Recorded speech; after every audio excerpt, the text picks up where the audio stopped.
છોટાઉદેપુરના Bodeli depot અને વર્કશોપના નવા બાંધનાર બિલ્ડિંગનું ખાતમુહૂર્ત કરવામાં આવ્યું છે। આ ખાતમુહૂર્ત કાર્યક્રમમાં સાંસદ ગીતાબેન રાઠવાના અધ્યક્ષસ્થાને કરાયું હતું।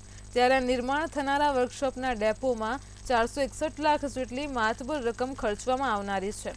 નવીન ડેપો અને વર્કશોપમાં અદ્યતન સુવિધાઓ પૂરી પાડવામાં આવશે।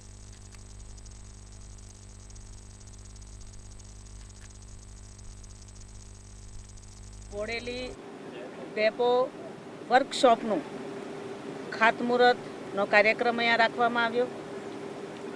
આ કાર્યક્રમમાં અમારા ધારાસભ્ય અભયસિંહભાઈ, ધારાસભ્ય જયંતિભાઈ, ધારાસભ્ય રાજેન્દ્રભાઈ, જિલ્લા પંચાયતના અધ્યક્ષ મલકાબેન, અમારા ભારતીય જનતા પાર્ટીના પ્રમુખ ઉપેન્દ્રભાઈ, તાલુકા પંચાયતના અધ્યક્ષશ્રી, તમામ હોદ્દેદારો અહીંયા ઉપસ્થિત રહ્યા। ગુજરાત સરકાર દ્વારા માન્ય મંત્રી હર્ષ સંઘવીજી દ્વારા અમારા જિલ્લામાં ખૂબ મોટી માતબર રકમ આ વર્કશોપ બનાવવા માટે આપવામાં આવી છે।